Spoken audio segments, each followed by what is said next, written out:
oportunidad tengo, en realidad, yo creo que es una satisfacción enorme de tener a María del Pilar Fortunich, con quien nos conocemos hace más de 50 años, podría ser un poquito más, y tuve la oportunidad de trabajar juntos. En una época de mi vida fui director del Museo Naval del Perú. Y siendo director del Museo Naval del Perú, de repente me encuentro con ella y automáticamente, verdaderamente la reclutamos y le dimos la tarea de iniciar la investigación en la isla San Lorenzo.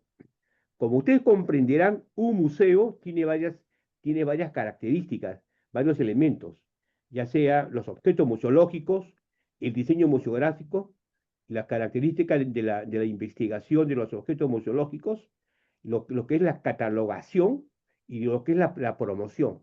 Entonces, un museo en realidad es una experiencia muy interesante porque son organismos que no están vivos, pero que representan en realidad todo lo que es la cultura y la trascendencia en realidad de lo que son las organizaciones.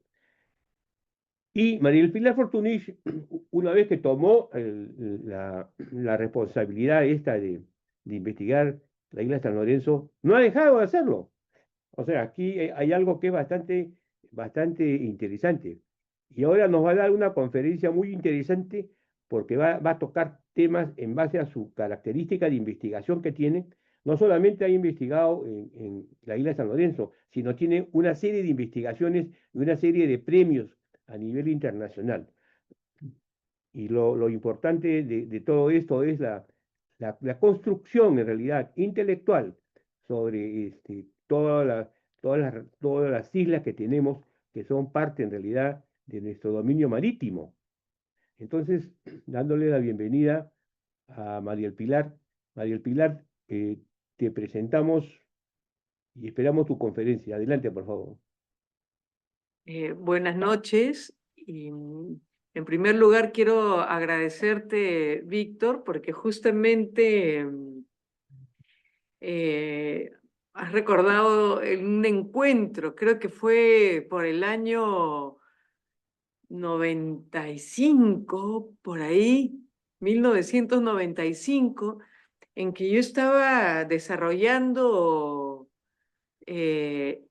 la tesis de hallar el santuario prehispánico en la región Callao. Y recuerdo que nos encontramos, justamente era la procesión del Señor del Mar y tú estabas en la puerta del Museo Naval, ya de director.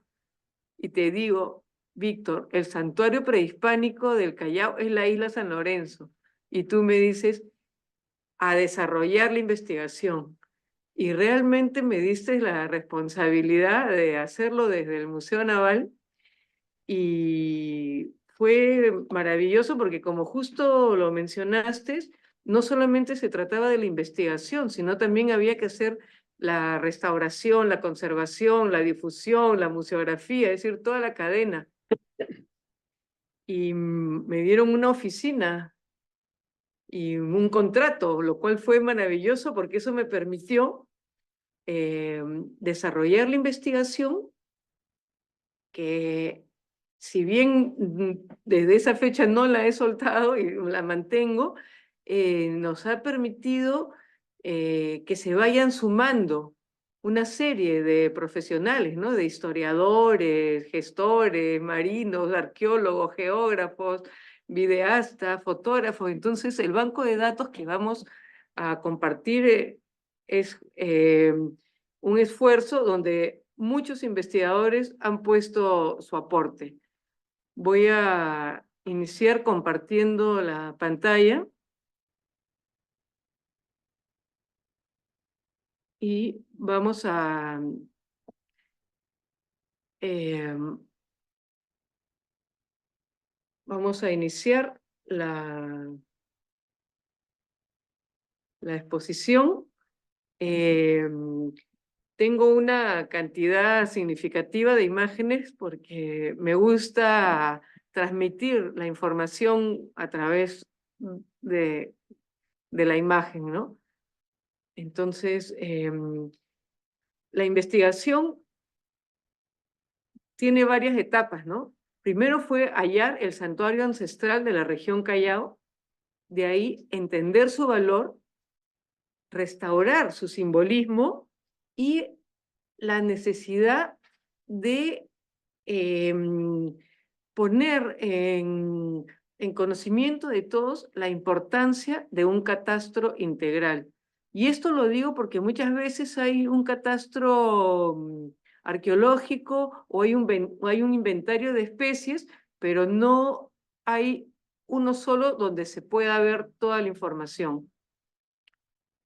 Entonces, nos remitimos a la época prehispánica y cómo fue entendido este espacio, ¿no?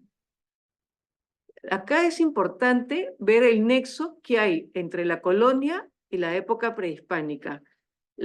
Todos los santuarios y los altares ancestrales fueron evangelizados en la colonia y con el surgimiento del panteón de santos y de vírgenes del catolicismo colonial, podemos llegar al espacio sagrado prehispánico.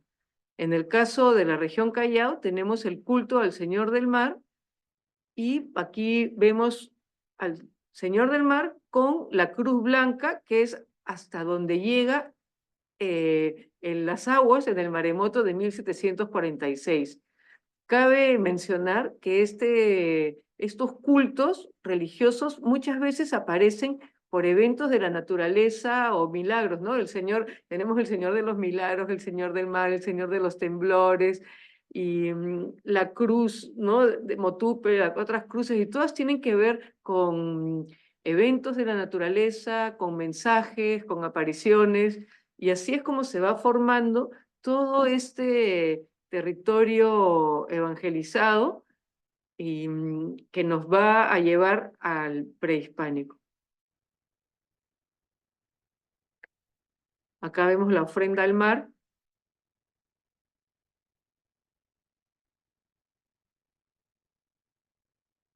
Vemos cómo tenemos al Señor del Mar y también tenemos a la festividad de San Pedro y San Pablo. Tenemos las cruces que llegan hasta el borde del mar. Esta es la cruz de la Escuela Naval. Tenemos la cruz de San Lorenzo, que en realidad hace una línea de cruces que viene desde el Cerro San Cristóbal hasta la isla San Lorenzo. A nuestro entender, ese es un seque, que eran las líneas rituales con las que se organizaba el territorio. Esta línea de cruces va del centro de Lima por el Callao, por la Colonial, ¿no? Por la avenida Colonial. Y llega a la avenida Sáenz Peña y de ahí hasta la punta. Son avenidas principales, caminos muy antiguos. Acá lo podemos apreciar. Y acá, en este derrotero de 1625, tenemos sobre el Cerro San Cristóbal, vemos acá una de las cruces. El Cerro San Cristóbal también fue toda una batalla campal, su evangelización y la puesta de la cruz. Acá vemos la cruz sobre la isla San Lorenzo en 1730. Y aquí vemos justamente estas alineaciones que van del centro de Lima, tanto a la isla San Lorenzo como al Morro Solar, donde también tenemos varias cruces. Entonces, para mí, cuando ya tuve la certeza de que era la isla San Lorenzo, el gran santuario prehispánico, me pregunté por qué, ¿no? Y cuando ya llego a la isla como investigadora, porque siempre he ido a la isla San Lorenzo desde chica, pero ya como investigadora veo que era imposible verla solo desde el lado ritual o arqueológico o histórico, porque la biodiversidad era impresionante, su geología y bueno, su situación geográfica también era espectacular. Después fui entendiendo su valor astronómico. Definitivamente son espacios geoestratégicos. Y acá, ya viendo la línea de cruces, veo la isla San Lorenzo y vamos entendiendo el simbolismo mítico. Y vemos que se trata de la protoescultura, donde tenemos que la isla San Lorenzo representa a la mujer, tenemos al medio una chacana, que es una iconografía de un simbolismo cósmico, en época prehispánica, y el frontón vendría a ser como la hija, la hijita, el binomio madre e hija en este espacio. Este simbolismo representa la fertilidad del mar. Y buscando dentro de los documentos antiguos, encontramos que en el manuscrito de Huarochirí vemos que la princesa Cabillaca se introduce al mar con su hijita pequeña, se echan y se quedan convertidas en piedra, con este simbolismo de la mujer echada y la niña. Acá vemos, este es el frontón, y podemos ver la cabeza, y aquí vemos hasta el corte de la boca. Entonces, ese era el simbolismo mítico de la antigüedad, en que estas islas representaban el binomio madre-hija en representación de la fertilidad. Aquí vemos. Al medio de las islas tenemos la chacana, y esta chacana está representada en todos los textiles de las culturas prehispánicas, ¿no? Sobre todo Huari, Inca, y aquí lo podemos ver para que calculen el tamaño, con varios metros de alto, por lo menos 5 o 6. Acá lo vemos también en un día de mar movido. Acá está entre las dos islas. Entonces vemos que este era un espacio considerado sagrado desde una época antigua. Aquí tenemos lo del manuscrito de Huarochirí, ¿no? Y textualmente dice, y diciendo se arrojó al agua, y ahí hasta ahora, en ese profundo mar de Pachacamac, se ve muy claro dos piedras en forma de gente que allí viven. Apenas cayeron al agua, ambas, madre e hija, se convirtieron en piedra. Algunos investigadores piensan que las islas de Pachacamac son Cabillaca y su hija, pero la verdad que las únicas islas que yo veo que tengan la silueta de una mujer echada y de una niña pequeña son las del Callao, San Lorenzo y el Frontón. Aquí vemos desde Pachacamac, en el mar profundo, tenemos a San Lorenzo. Aquí los vemos desde satélite. La isla San Lorenzo preside el horizonte marino de la ciudad capital, ¿no? Y cuando digo ciudad capital me refiero a Lima y también al Callao. Representa realmente un espacio geográfico que tiene un valor astronómico espectacular porque es como una bóveda. Desde ahí podemos ver no solamente la salida del sol y de la luna, sino también hay una visibilidad con las estrellas, constelaciones, los planetas, etcétera, que deberíamos realmente tener un observatorio astronómico ahí. Aquí vemos cómo el avance, ¿no?, del sol de acuerdo a las estaciones, solsticios, equinoccios, la luna.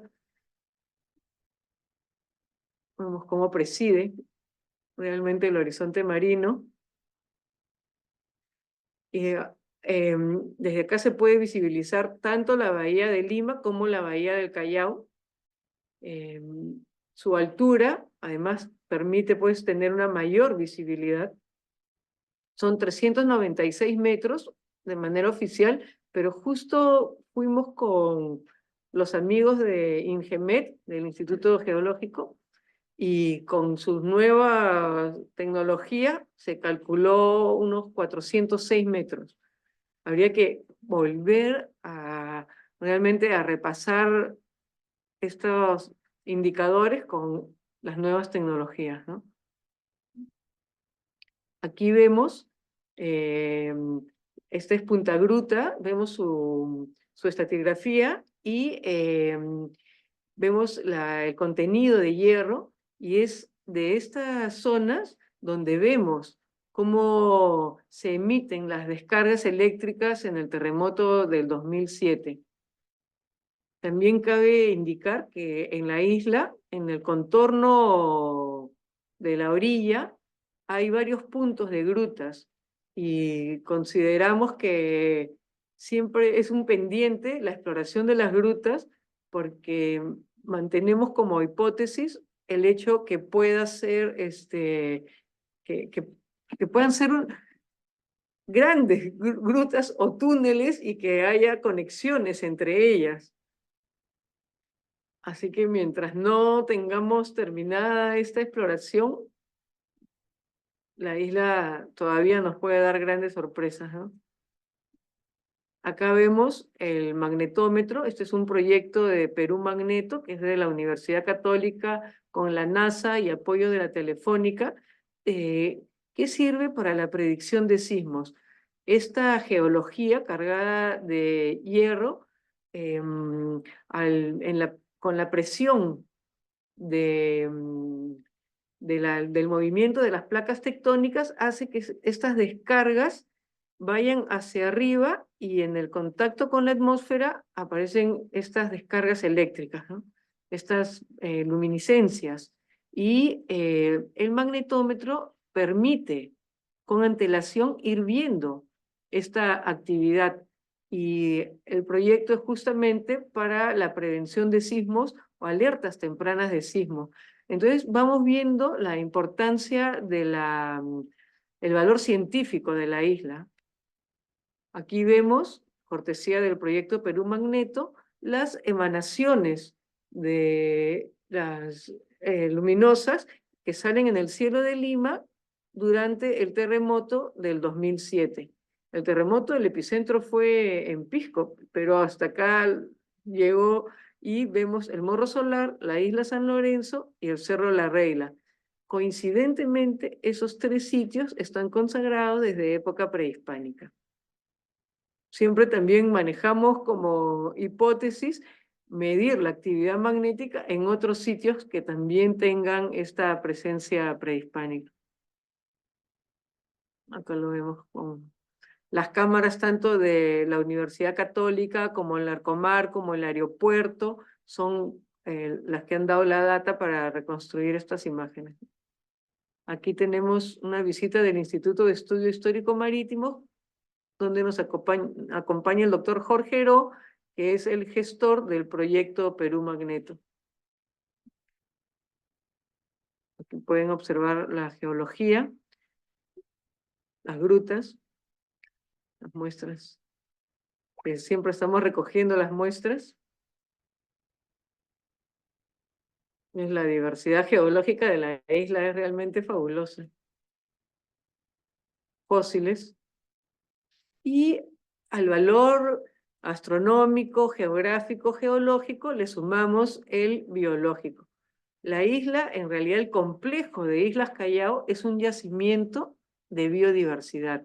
A la fecha tenemos un inventario de 270 especies que tiene cierta fluctuación por las temperaturas del mar, ¿no? Porque entran especies o salen especies dependiendo de la temperatura, dependiendo. Este es un año frío, por ejemplo, el año pasado estuvo más cálido. Y cuando decimos un yacimiento de biodiversidad es porque es un hábitat de reproducción de vida. Unas anémonas azules maravillosas, naranjas. Y acá, el verano pasado, hemos encontrado que ha crecido todo un jardín subacuático y ahí vamos viendo cómo se entrelaza con las conchitas, las conchas a la parmesana, porque sabemos que la isla, desde la altura de la Chacana hacia el Camotal y hacia el norte de la isla, es todo un banco de conchas de abanico, también con almejas. Pero esto de acá tendríamos que pilotearlo porque se teme que este jardín subacuático, al ser una especie foránea, pueda asfixiar a las conchas. Entonces habría que hacer la recolección de las conchas infantiles y trasladarlas a la zona sur de la isla, ¿no? Estas son las conchas. La pesca es permanente y aquí nos encontramos con los pescadores en el muelle y vimos su recolección y preguntamos cuánto tiempo les había tomado, ¿no? 5 horas. Habían sacado unas 20.000 conchas de abanico en estas 5 horas. La pesca es permanente todo el año. en todo el complejo de islas. En la zona de atrás es considerada reserva natural, más no la parte de adelante donde está el banco de conchas de abanico. Tenemos el cardumen, es también por todos los alrededores. A la fecha tenemos un total de 295, incluyendo las especies, digamos, que transitan por el lado detrás de la isla, ¿no? Recuerden que en su derrotero hacia el norte pasan muchas especies por detrás, como los delfines, las ballenas, etcétera, que a veces se acercan a la isla. Nos hemos cruzado, también hemos visto tortugas, por ejemplo. Vemos que es una zona de investigación. Aquí vemos una de las investigaciones de IMARPE. Entonces, vamos viendo que la isla es un espacio también de investigación de diversas disciplinas. Ya hemos visto la geología, acá vemos la biología. Es la pradera de sargazos, ¿no? Que es lo que estudian, y la isla es un emporio de algas, de uso con valor comercial, ¿no? Tiene uso, diferentes usos. Incluso hay medicinales, también algunos para alimentos. El valor hídrico de la isla también es importante porque nos puede ser un piloto para el trabajo, digamos, de captación de agua con las neblinas que hay. Ya aquí se pusieron unos captadores de neblina y actualmente también hay una planta pequeña de ósmosis. Si no, hay que trasladar agua y llenar los tanques, ¿no? De agua para el consumo de la dotación de la isla. Esta niebla, si bien puede aumentar en invierno y todo, pero es casi permanente en todo el año.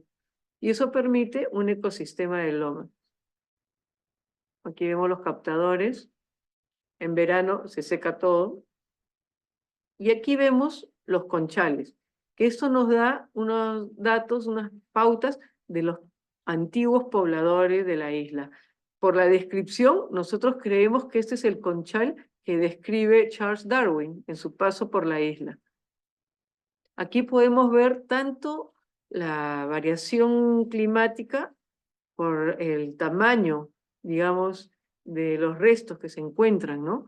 O de repente hay ausencia de choros, por ejemplo, ¿no? En un corte, o de repente abundancia. Entonces, y también hay algunos restos de herramientas de aquella época, entonces tienen un valor muy significativo los conchales. Y acá vemos el catastro arqueológico de cortesía del Ministerio de Cultura, de la Dirección Desconcentrada del Callao, y vemos que en la zona sur, por ejemplo, tenemos el gran cementerio prehispánico, tenemos acá en esta zona, vendría a ser el otro cementerio colonial republicano, y acá unas terrazas de piedra, y el resto son conchales. Entonces pasamos a ver, ¿no?, con más detalle. Actualmente nosotros hemos venido trabajando en esta zona que no se encuentra en el catastro.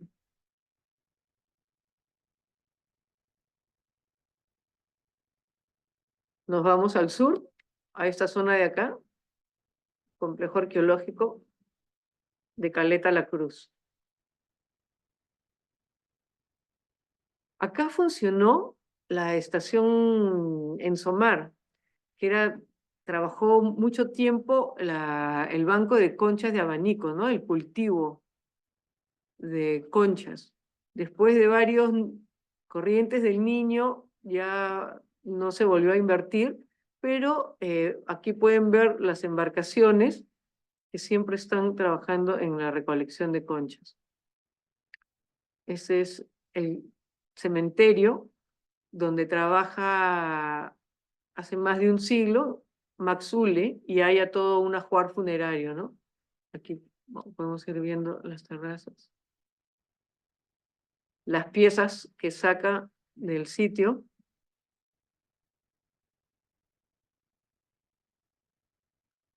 Todo esto es un ajuar funerario. Actualmente se encuentra en los depósitos del Museo de Arqueología, Antropología e Historia, y nosotros pensamos que debemos hacer un esfuerzo para llevarlo a un museo, ¿no? Esta es la réplica de la punta, que la punta auspicia al museo, es tamaño a escala natural. Y acá es uno de los hallazgos que se hicieron en la expedición del 2004. Acá podemos ver a la izquierda una vista aérea del sitio arqueológico y como pueden ver hay yuxtaposición de épocas, ¿no? Porque tenemos el cementerio prehispánico, pero también tenemos los muros del Guano y más coloniales, primer siglo de la República, y después también tenemos a Ensomar del siglo XX. Acá tenemos los muros. Es todo un complejo arquitectónico, lo que pasa es que hay que ponerlo en valor. La cumbre, y hay unos túneles donde se extrajo, hay cuarzo, aunque no hay oro, pero también es interesante ver los túneles a dónde llevan. Y hay unos cortes geológicos realmente impresionantes, porque por ejemplo, acá entran unas luces que no ingresan desde este corte vertical que estamos viendo, sino ingresan por otro lado. Por eso nosotros decimos que hasta no se pueda realmente escanear la isla y ver a dónde conectan las grutas y los túneles, porque de repente tenemos una sorpresa al interior de la isla. Acá también tenemos grutas, otra zona. Aquí vemos los anclajes. Y acá atrás vemos la isla redonda y tenemos acá el frontón, ¿no? Y esta es la Chacana visto de otra perspectiva. Trabajamos con gente joven.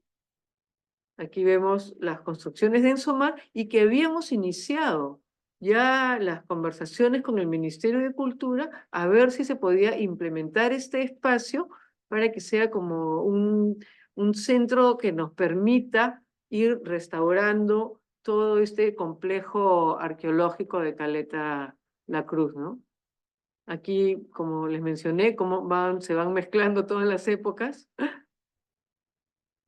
Y creo que amerita su puesta en valor el sitio. La colección, el ajuar funerario es fabuloso. Después aquí vamos a mostrarles, vamos a revisar, el trabajo que estamos haciendo acá en la cumbre, que es un sitio en investigación que no se encuentra en el catastro arqueológico. Hemos identificado 3 plataformas circulares. La vista es espectacular, realmente es el sitio más estratégico de la isla. Ahí pueden apreciar la punta. Acá vemos la plataforma circular, la principal, la vista. Ahí tenemos las plataformas. Estas plataformas están completamente aplanadas y aquí vemos que este muro de piedras que nos creemos que era parte de este observatorio astronómico geográfico, que es la cumbre, ¿no? Vemos el muro, que también gracias a los amigos de INGEMET pudimos establecer, está perfectamente alineado en dirección sur, es decir, apunta al sur. Y acá vemos que hay también una ingeniería.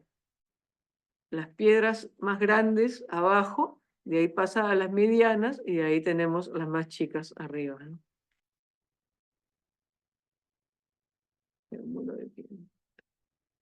Ahí vemos las 3 plataformas. Vemos las comunicaciones actuales.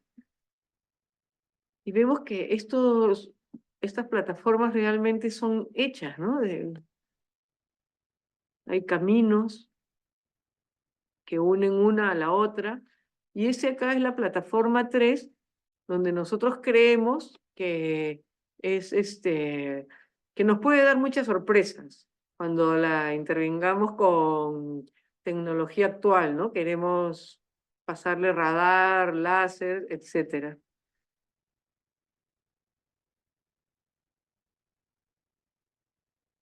Ahí pueden observar. También hemos encontrado una zona de lechuzas en esa parte y nos hemos explorado todo el cerro La Mina, horas de horas caminando, trepando, subiendo, bajando, identificando todos los sitios que nos llaman la atención. Y también vamos encontrando piecitas. Estas las encontró un ingeniero forestal, Guillén, nos proporcionó la información. Este de acá, un miembro de la Dirección de Cultura del Callao. Entonces vamos hallando piecitas, los megalitos, las estructuras, los adoquines de piedra, ¿no? Las plataformas, el muro, es también un complejo. Habría que seguir con las investigaciones, poder hacer la excavación para lograr darle su identidad, ¿no? Y a mi entender, como soy antropóloga, también me interesa que el presente y el futuro, porque el problema que tenemos es que a veces, que como es sitio arqueológico, creen que ya no puede tener una función presente o futura, pero nos parece sumamente importante que sí tenga una función presente y futura y que se integre, ¿no? Que uno no tenga que desplazar al otro, sino más bien integrarlos, porque acá ya estamos en la cumbre, ¿no? Está el sismógrafo. Entonces ya tenemos el magnetómetro y el sismógrafo. Y acá, por ejemplo, tenemos paneles solares y hay, por ejemplo, un terremoto, se caen las comunicaciones, aquí podemos tener baterías de energía solar, podemos tener energía eólica, ¿no? Tenemos el sismógrafo, más abajo tenemos el magnetómetro, se puede ir midiendo el cambio climático, ¿no? La migración de especies, entonces tiene un valor científico enorme. La tarea pendiente es integrarlo, ¿no? Aquí vemos los paneles, aquí vemos las canteras, y acá vemos cómo la isla pasa de ser un santuario prehispánico con sacerdotes, con ajuares, un espacio ritual de un observatorio geográfico astronómico, pasa a ser un espacio de conquista, un espacio de enfrentamientos. Tenemos corsarios, tenemos piratas, tenemos las factorías, también la expedición libertadora, a la flota de la expedición del 2 de mayo, tenemos también en la guerra con Chile, fue tomada la isla, después funcionó como lazareto, tenemos un cementerio no católico, y hay protestantes, budistas, y bueno, más por investigar, un sitio de fusilamientos y de presidio, es decir, de ser un espacio sagrado pasó a ser un espacio profano, ¿no? Y hay, por ejemplo, estos hallazgos, que es parte de la colección de una familia que se halló en la década de los 60. Esta es una espada que nos gustaría seguir investigando para identificarla. Acá tiene unas iniciales, por ejemplo, ¿no? G, parece una BG, y nos gustaría que toda esta colección se pueda reunir. Este de acá es un fragmento de cerámica donde dice Ámsterdam.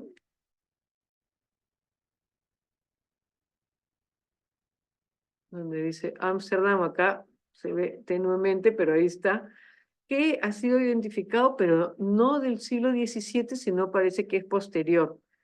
Y lo cual nos da a entender que en la isla, hasta que fue base naval, es decir, hasta la década del 20, de 1926, ya se inaugura la base naval. Anterior a eso, ha sido un espacio de tránsito ¿no? Me imagino que personal de las embarcaciones que acoderaban en el puerto.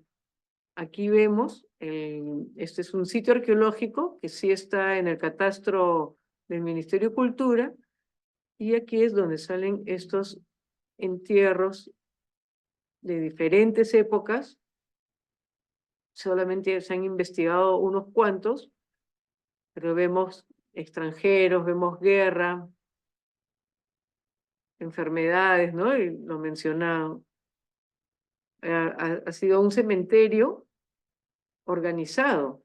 Y siempre pensamos que el cuaderno de bitácora es probable que esté en algún sitio, ¿no? Y aquí vamos viendo cómo van los entierros.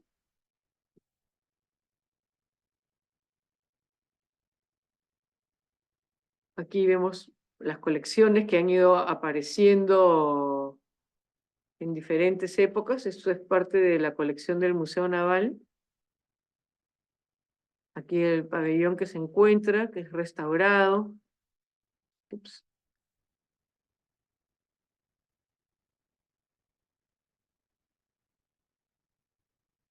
Espérense un ratito. Acá nos quedamos en el pabellón. Los proyectiles de las guerras, que también están en el Museo Naval. Y hasta ahora hemos identificado en este cementerio de Quebrada del Panteón las nacionalidades que tenemos, ¿no? Peruana, norteamericana, china, rusa, neerlandesa, española, chilena, italiana. En el caso de Norteamérica, tenemos la información, porque además se contactó con nosotros un sobrino tataranieto del primer embajador de Estados Unidos, Mr. Cooley, que fue enterrado ahí. De los chinos sí se vio, en una excavación, se vio el entierro, era, ¿no?, de nacionalidad china, y también tuvimos la visita de representantes de la embajada rusa buscando los entierros de dos de su personal de la fragata Aurora, que mientras que estaban en el puerto del Callao fallecen y son enterrados en la isla San Lorenzo. De la expedición del Reino de Países Bajos, tenemos toda la crónica del sitio de Jacques Lermite al Callao y, bueno, fallecen por peste y están enterrados en la isla española. También tenemos descendientes que nos han buscado, que también quisieran hacer algún detalle, ¿no?, con los entierros de sus ancestros. Y del chileno ya hemos visto el pabellón chileno que envolvía a un entierro, y italianos también tenemos de la colonia italiana. Y pongo NN porque ese cementerio ha sido parcialmente estudiado, entonces hay mucho por delante también, ¿no? Acá pueden ver el Real Felipe, las canteras de San Lorenzo. Acá tenemos los depósitos coloniales que incluso funcionaron, era la fundición de Mr. Harris, y también se hicieron los explosivos, etcétera, para la expedición libertadora. Y habían maestranzas, habían factorías, hasta antes de la estación naval. Ahora, la estación naval llega a San Lorenzo producto de tanto tomar la isla para atacar al Callao, porque eso lo hemos visto que sucedió en el combate del 2 de mayo y también con la guerra del Pacífico, ¿no?, la guerra con Chile. Entonces, a partir de ahí empieza a haber ya una presencia permanente de la Marina, y en 1926 se inaugura la estación naval, que es la que conocemos actualmente, ¿no? Acá tenemos el faro, Miguel Grau. Vemos los presos, ya la isla, cuando también mantuvo un presidio, ¿no?, pero era un presidio político, porque también cabe recordar que Miguel Grau estuvo un tiempo en San Lorenzo cuando se oponen a que nombren al almirante Tucker como comandante general de la Marina, y se oponen y hubo, bueno, ahí un tema político, y son llevados a San Lorenzo, finalmente ya liberados y regresados, ¿no? Acá tenemos el levantamiento de 1932. Tenemos también el frontón, tenemos estas son las armas que se encuentran en el Museo de Infantería. También estuvo Abimael en la isla San Lorenzo.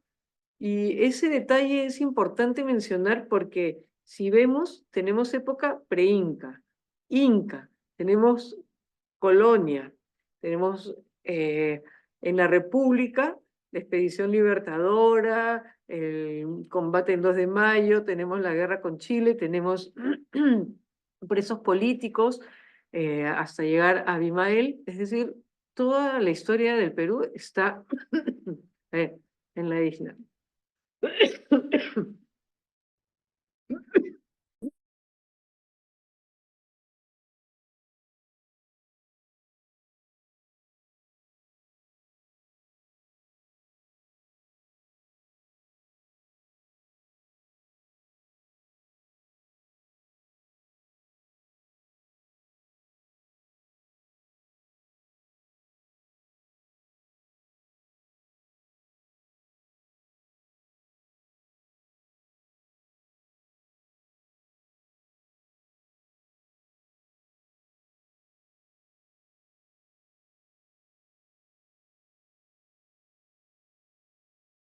Acá tenemos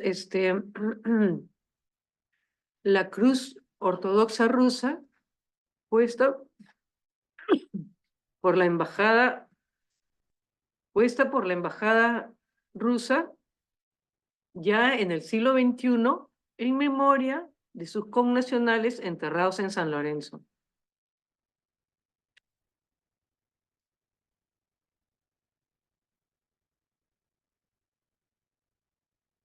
Está un poco lento.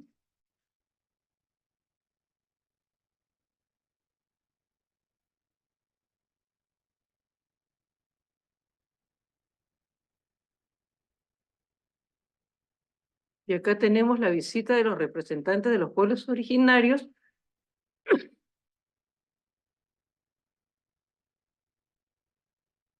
En esta visita, los pueblos originarios reconocen a la isla San Lorenzo como parte de sus santuarios ancestrales. Y acá tenemos la ceremonia de restitución de la cruz el 2012. Y con la coordinación de la Hermandad de la Santísima Cruz de la Punta, que es la que está en la Escuela Naval, y el apoyo de la Marina de Guerra, sobre todo de la Comandancia General, se autoriza la restitución de la cruz que ya por antigüedad se había caído, ¿no? Estaba muy deteriorada. Y se lleva una cruz exactamente igual, se pone en el mismo sitio y se hace toda una ceremonia donde hay un reencuentro muy interesante porque van los amigos de los pueblos originarios. El comandante general de Marina decide que sean los FOES quienes hagan la instalación de la cruz. Y hubo un grupo también de extranjeros que nos acompañaron. Había católicos, protestantes, budistas, FOES. Entonces, eso es interesante porque los santuarios unen a la sociedad, están por encima de las pequeñas diferencias que hay entre un grupo y otro. Y creo que eso es la función social de un santuario. Aquí tenemos la visita de una misión arqueológica de Croacia. Ellos nos acompañaron a la cumbre. Nos dejaron una cantidad de fotos importantísimas. Y acá tenemos al obispo emérito del Callao, que también le interesaba mucho apoyar el simbolismo y la función de la isla como santuario de la región Callao y santuario del país. Entonces, acá, ya como un punto de reflexión, vemos la importancia de tener un catastro integral porque a veces un sector conoce muy bien su parte, pero no el otro, y eso nos hace, excluyen las diferentes visiones, ¿no? Entonces, por ejemplo, la parte de la pesca, ¿no? De la seguridad alimentaria del país es importantísimo. Entonces, hay que considerar a la isla como una gran canasta de alimentos, ¿no? Importantísima para el consumo humano. Entonces tenemos que evitar la contaminación, por ejemplo, ¿no? Estas son las grandes zonas de las áreas naturales de la región Callao. Es, prácticamente es la isla en tema de mar, es la concentración de especies está ahí. Tenemos los dos ríos, tenemos la zona de Ventanilla del Chillón y las Islas Hormigas de Fuera. Entonces vemos la presencia de la isla, es decir, si bien es parte del Callao legalmente, pero preside este horizonte marino y abarca a todo Lima, ¿no? Y hasta desde, si vemos que el Chillón y el Rímac descienden, ¿no? Desde la cordillera y esas aguas también van nutriendo esta zona, creemos que es importantísimo. Acá es los 4 puntos de los santuarios ancestrales de esta zona. San Lorenzo, tenemos el Cerro San Cristóbal, Pasamayo, Pachacamac, Marcahuasi, y es importante mencionarlos porque estos funcionaban como unos grandes ejes. Acá hemos hecho un pequeño ejercicio de cómo un santuario abarca múltiples actividades económicas. Tenemos todo lo que es, aparte de la estación científica, el turismo, todo lo que puede alimentar a la educación, a la producción, etcétera. Entonces, estos sitios tienen un área de expansión mucho más allá de su área territorial, ¿no? Aquí vemos los circuitos turísticos, que ya es permanente, ya es todo el año. Tenemos los deportivos también.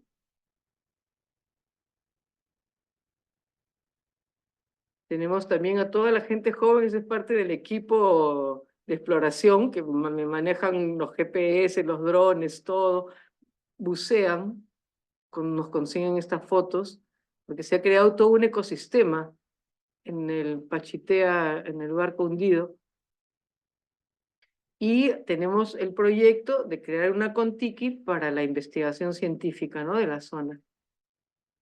También tenemos circuitos culturales y no podemos dejar de mencionar el Camotal, que se convirtió en un destino turístico impresionante este último verano, y acá lo vemos solitario, pero un sábado, un domingo hay 50 personas, 80 personas, y eh, bueno, tenemos que manejar los tips para no contaminar, no ensuciar, que no hayan accidentes, etcétera, ¿no?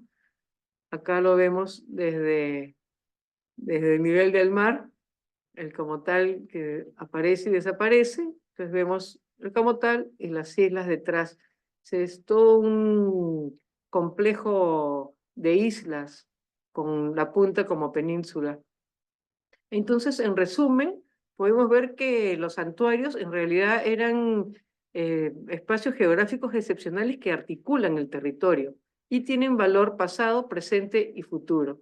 Son ejes ecosistémicos y nuestra propuesta es que deben tener una estación científica que sea interdisciplinaria que vaya integrando el gran banco de datos. Vemos que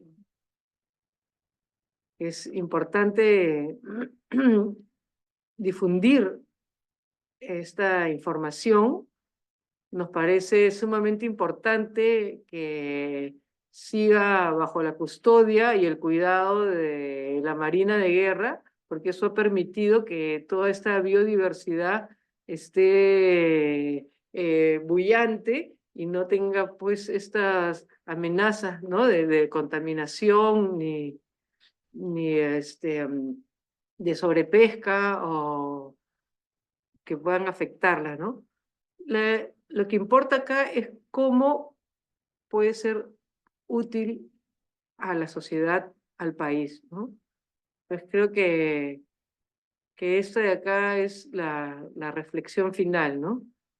Que tenga este valor múltiple, este valor integral, tanto científico, natural, como histórico y cultural, que esté integrado y sea pues un referente para toda la sociedad y para el país.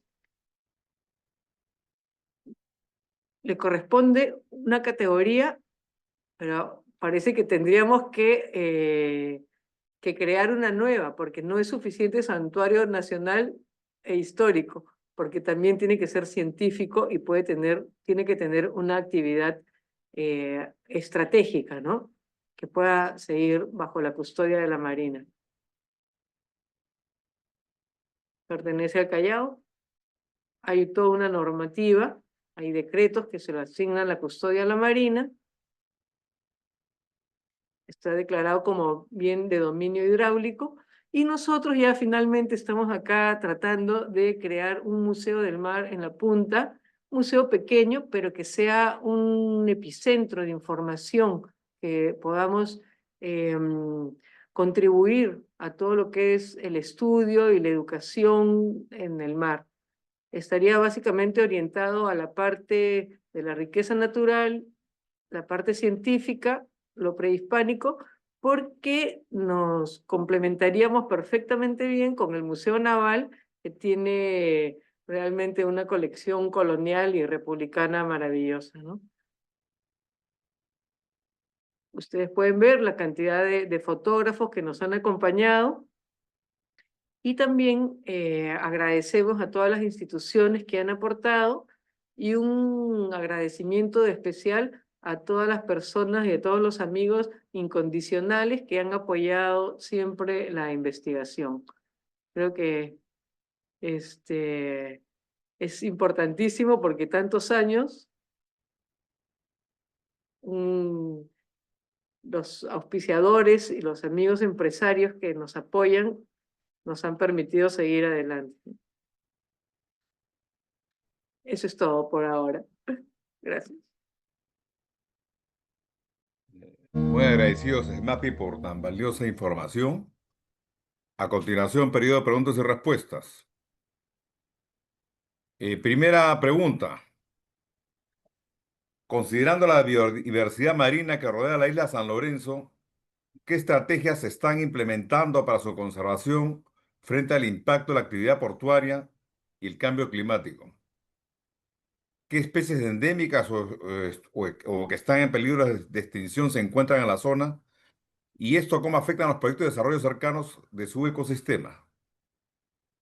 Bueno, no hay una institución, digamos, que vea todos los recursos del complejo de islas, porque tenemos en la parte de atrás de San Lorenzo, con el frontón que llega hasta Palomino, le corresponde a Cernam. Y en la parte delantera de la isla, digamos la que mira a tierra continental, hay una franja donde IMARPE hace investigación y también actúa. Los pescadores, a su vez, hay varias asociaciones de pescadores, pero cada uno como que tiene sus especies, y yo creo que naturalmente todos cuidan su parte. Lo que permite que estas especies tengan todo un ciclo sostenible es que no hay una sobrepresencia humana. Entonces, eso creo que es lo que favorece, ¿no? Ahora, no cualquiera puede entrar y sacar conchas, porque los concheros te van a sacar. Entonces, creo que lo que tenemos que evitar es la contaminación, y que haya un intercambio de información entre las instituciones, ¿no? Nosotros la información que conseguimos la compartimos tanto con IMARPE como CERNAMP, y con la Marina, por supuesto, ¿no? Entonces, creo que ese es un poco, y también tenemos con una buena relación con la Asociación de Pescadores. Creo que eso es importante, ¿no? Que el tráfico en la isla es pescadores, turismo, deporte, y que la mayoría creo que se mantiene dentro de parámetros.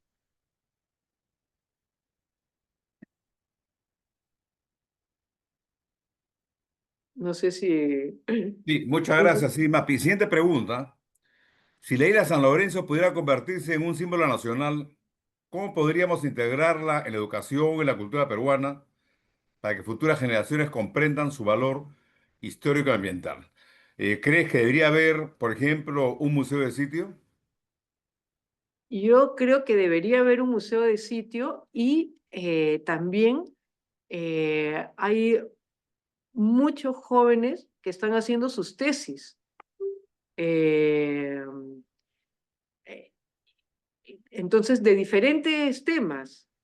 Hay ingenieros ambientales, hay biólogos, hay hasta chefs, y nosotros vamos proporcionándole la información, a veces los llevamos a navegar, y creo que volvemos al mismo punto,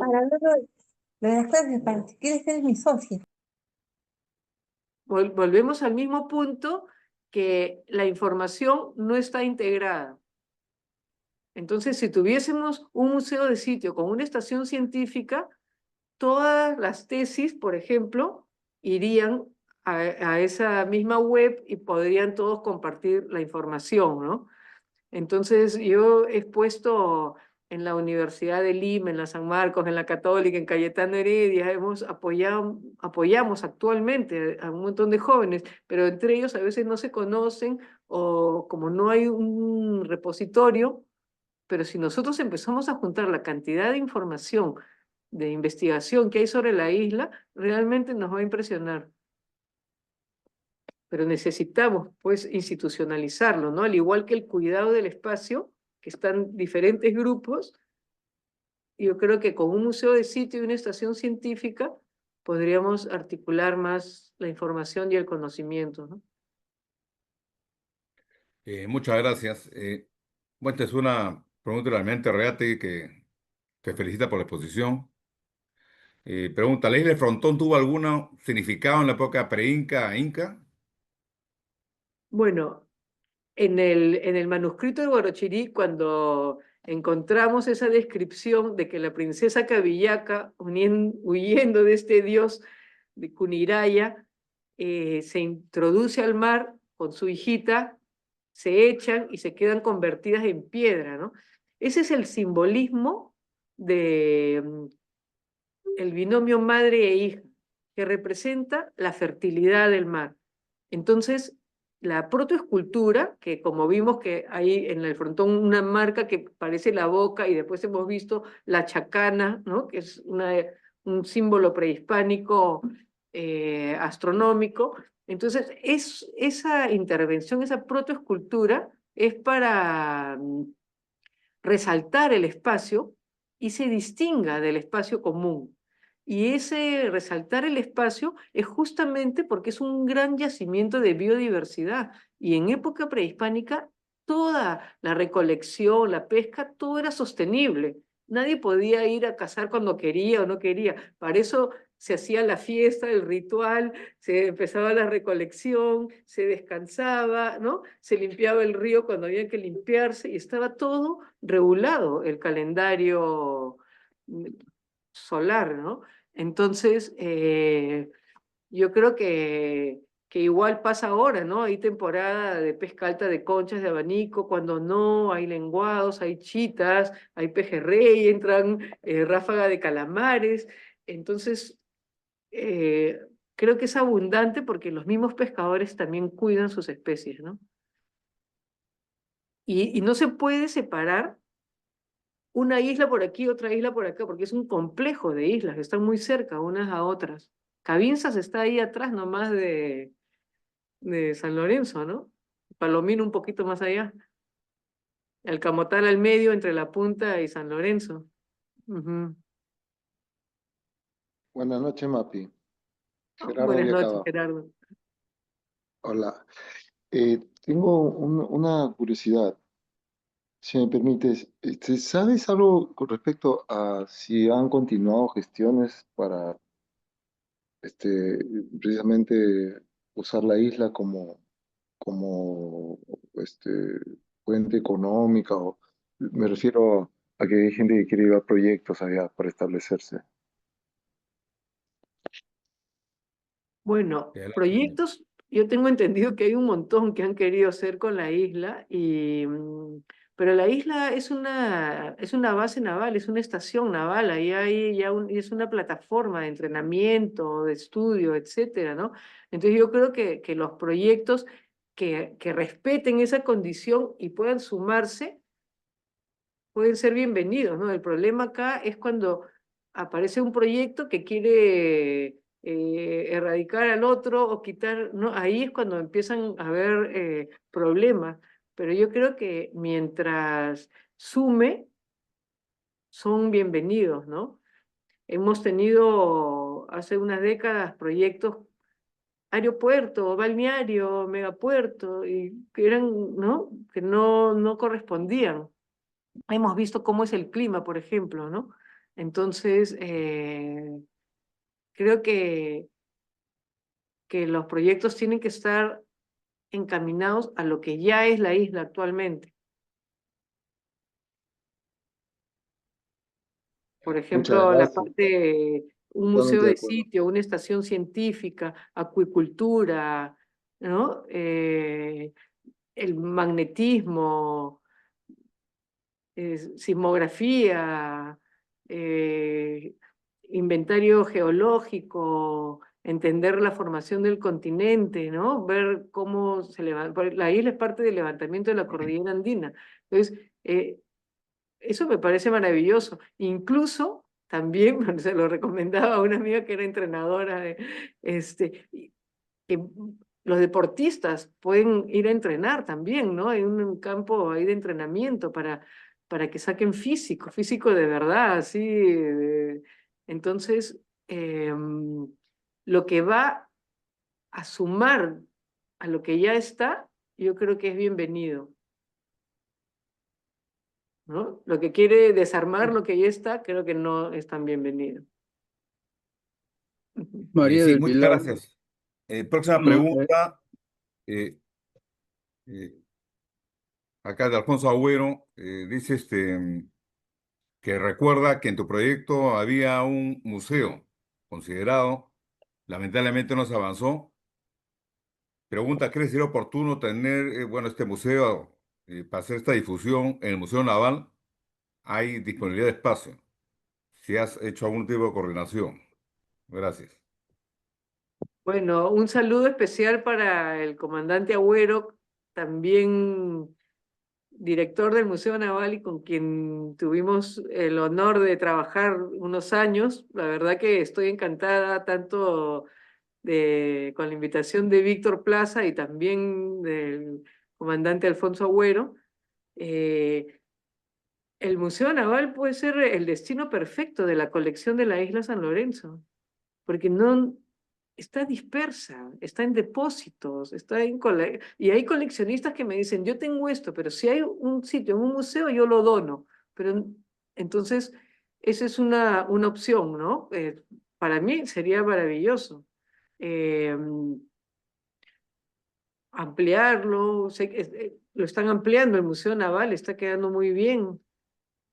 Lo que pasa es que el Museo del Naval es una esencia y un museo marítimo, a no ser que se le haga una ampliación, ¿no? Museo naval y marítimo, porque el marítimo tiene la cantidad de biodiversidad, de geología, de temas que se sumarían. Pero bienvenidos a donde nos abran las puertas. Sí, muchas gracias. Sí, acá hay preguntas de que se han estrellado aeronaves en la isla. ¿Es eso correcto? Sí, tenemos este caso que justamente el comandante Alfonso Agüero recuerda muy bien, ¿no? De un avión que se estrella ahí, que estaba volando muy baja altura y termina ahí.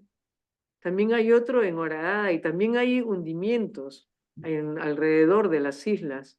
Entonces, toda la parte de exploración subacuática es un pendiente, hay un proyecto ya encaminado, tanto del Museo Naval con el Ministerio de Cultura, y bueno, nosotros también estamos apoyando. Y eh, entonces, ojalá que se nos dé, ¿no? Porque la parte de cultura, como no es una política nacional, es difícil atraer los auspicios, ¿no? Los fondos.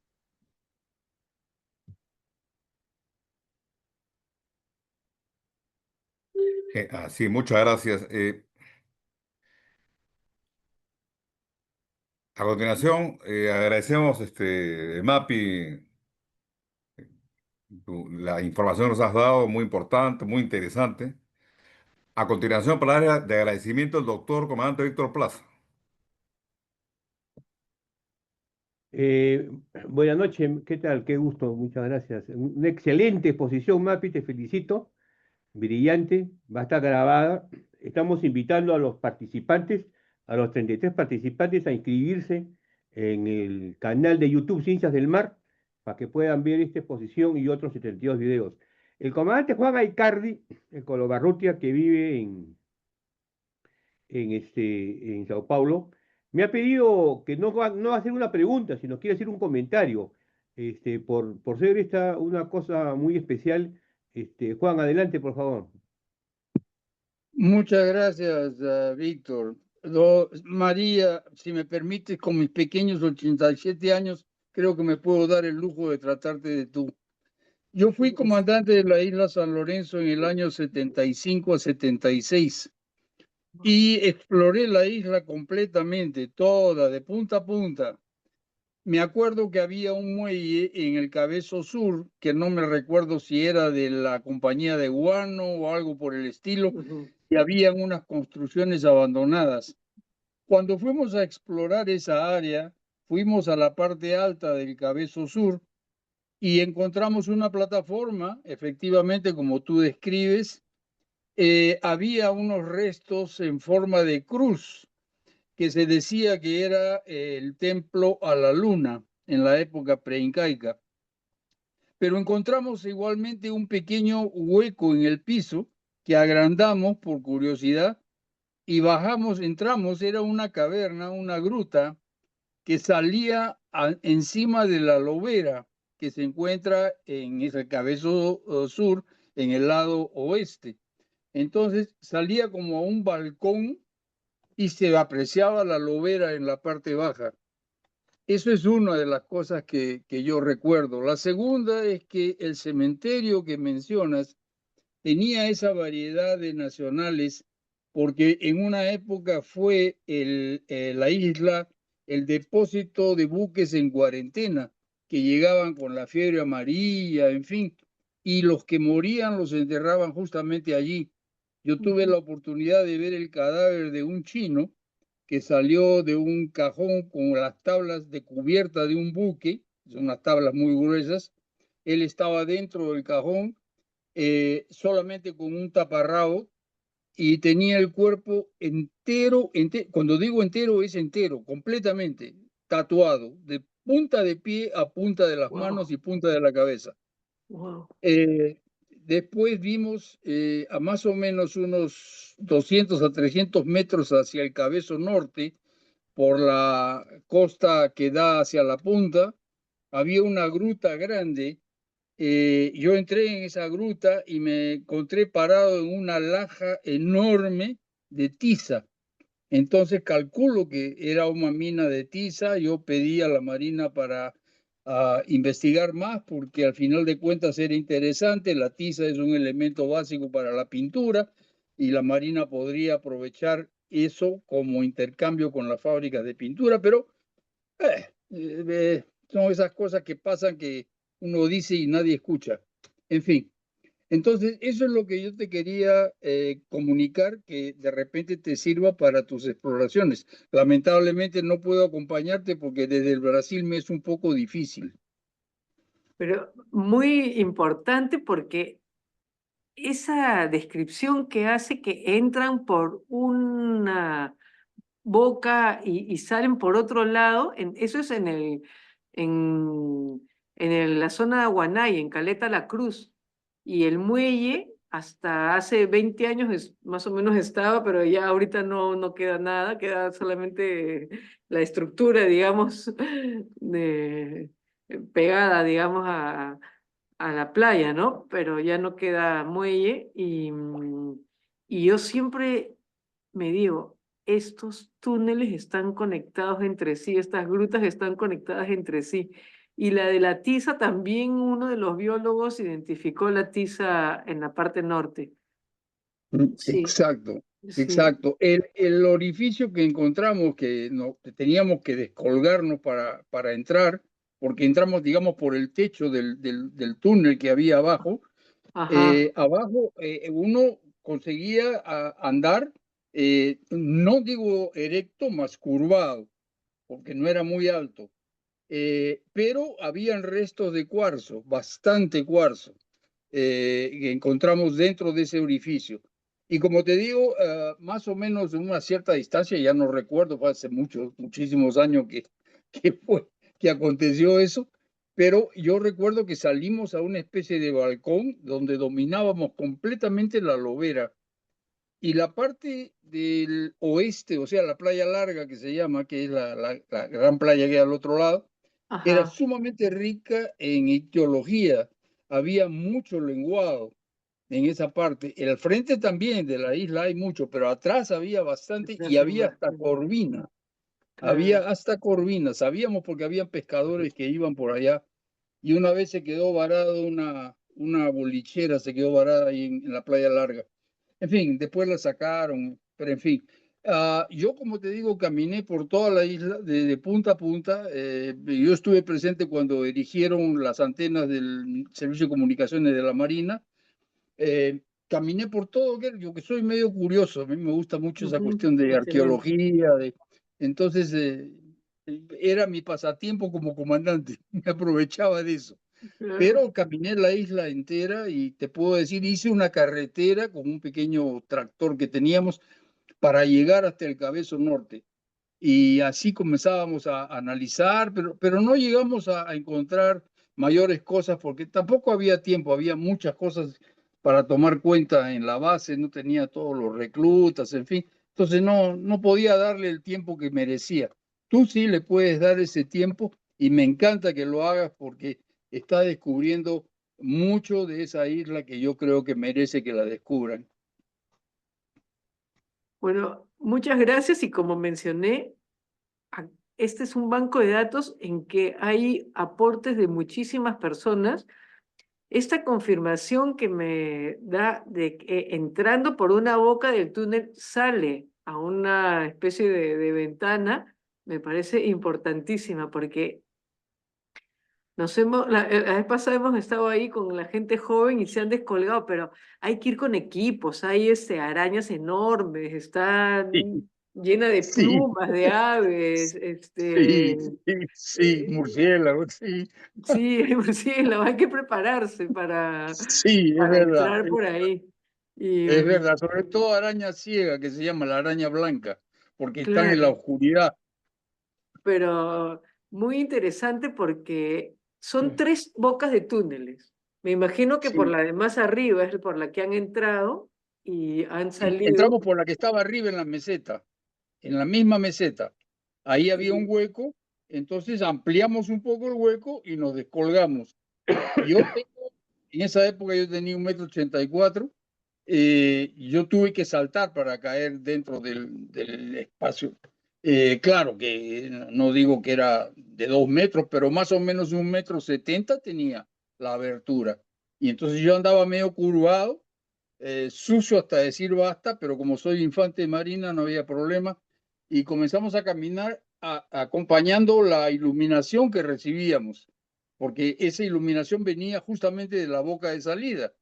Entonces hemos caminado, no creo que era mucho, hasta que encontramos aquella especie de balcón y estaba la lobera abajo.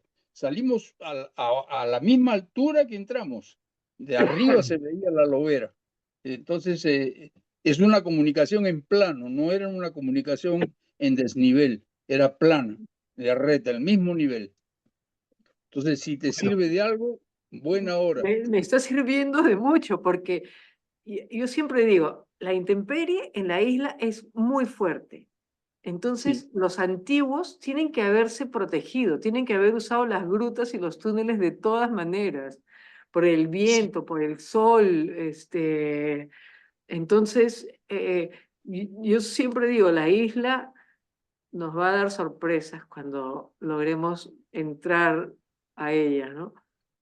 Yo Yo pienso que digo, sí, un yo pienso que sí. fósil, pinturas rupestres, No sabe sé, Dios yo que nos también pienso puede que Bueno, sorprender. lamentablemente tengo que, por el tiempo transcurrido, vamos a dar por terminada la conferencia. Sin embargo, la grabación, vamos a darla por terminada y podemos seguir conversando lo que querramos. O sea, el canal va a estar abierto. Y asimismo, quería asimismo informar que la próxima conferencia va a ser la del comandante Jesús Menacho sobre, sobre la parte de marítima, sobre la importancia de lo que es la investigación marítima. Entonces, Mapi, y disculpa que corte las comunicaciones, pero ahí está el comandante Menacho que va a dar nuestra conferencia la próxima oportunidad. Él está presente y vamos a acabar la grabación, Alfredo, para que pueda seguir conversando en realidad Mapi con los presentes, con el comandante Juan Aicardi, ¿no? Muchas gracias y se termina la conferencia en este momento. Gracias. Distinguidas damas y caballeros, la conferencia ha concluido. Los micros están abiertos. Se les invita a participar en el conversatorio. En un conversatorio pueden quedar conversando. Adelante. César Mar les agradece su participación. Tengan todos ustedes muy buenas noches.